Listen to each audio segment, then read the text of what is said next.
When I was young, at the age of 2, I started playing tennis. Any tennis players in the room? A few of you. I counted 6, 7, 8. That's about right for this many people. We stick together. My parents didn't play tennis. I just got into it at a very young age. At the age of 2, I started playing and I fell in love with it. I got addicted to it.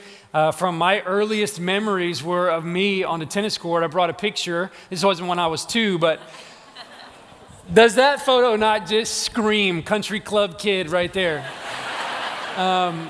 But I loved it. It's all I wanted to do. And, I wanted to watch tennis on TV. And as soon as I was old enough to dream about life, I knew I wanted to play tennis at the highest level. And so as a young kid, 5, 6, 7, we kind of organized life around chasing down that dream. And I can remember being in elementary school and I'd be going to the courts before I went to school in the morning, and I'd ride the bus back to the tennis courts after school in the afternoon. And I didn't hang out with, friends like everybody else did. I traveled and I practiced, and then I traveled again and I practiced, and grew up in an amazing home. Both my parents are following the Lord, but I was only at church on Sunday if I had lost in the tournament on Friday or Saturday.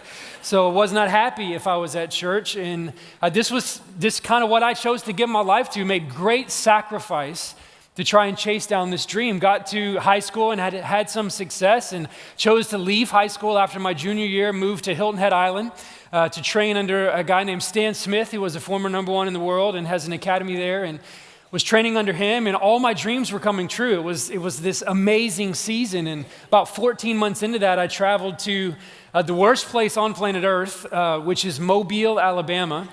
If you're from there, I'm sorry, but I stand by what I said. I think it's the worst place on planet Earth. And I was playing a match there, first round match. I was on court 43. I can see it like it was yesterday. I hit a forehand like I had done hundreds of thousands of times. Something snapped in my shoulder, and I immediately was rushed to do an MRI, met with a doctor. I had to have surgery, did the surgery, lots of months of rehab, came back, started to play, started to feel healthy again, tore the same shoulder, labrum in the same shoulder again, had another surgery, and ultimately had one more surgery, which ended me up in Dr. Andrews' office in Alabama, and him looking at me saying, if you continue to play tennis, you're not going to be able to throw the ball with your kids when you're older. And for me, as a 20-year-old, my life shattered in a moment. I can remember sitting in that doctor's office. I remember the terrible artwork on the wall. I can remember the sound of the voice. I can remember the phone in my hand as I called my parents to tell them what the doctor had said. And I had nothing left. My whole life had been built on something as fragile as a game, my whole identity, my whole sense of worth. And I know there are people in this room, and you have been through things way more difficult in life than losing your dream to play a sport. But one of the silly things we do is compare pain like it's some kind of a competition. This was the most painful thing that had ever happened to me, and I was left as a 20-year-old with no sense of self-worth, no value, no sense of do I matter in the world. And I thought, what do normal people do? I guess you go to college and get a job like everybody else. And so I enrolled in a small commuter school by my parents' house, and I started just trying to find some way to matter again. I became the president of everything you could become the president of. I tried the party scene. I tried any scene you could possibly get on to go, maybe if I could climb this ladder, I could matter then. Only to get to the top of it and realize that didn't really work.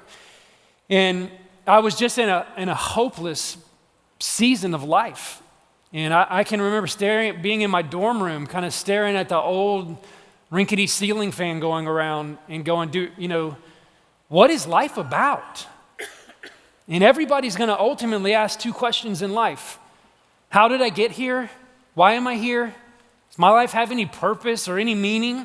Those questions are not distinctively Christian questions. They're human questions. Every human being in every country will ultimately ask themselves those 2 questions at some point. Why am I here? How did I get here? My life have any kind of purpose? And I want us to turn to God's Word today, because the answer to 2 of life's greatest questions are found in His Word. Hey, thanks for watching. To find out more about Houston's First, you can subscribe to our channel, or you can go to houstonsfirst.org.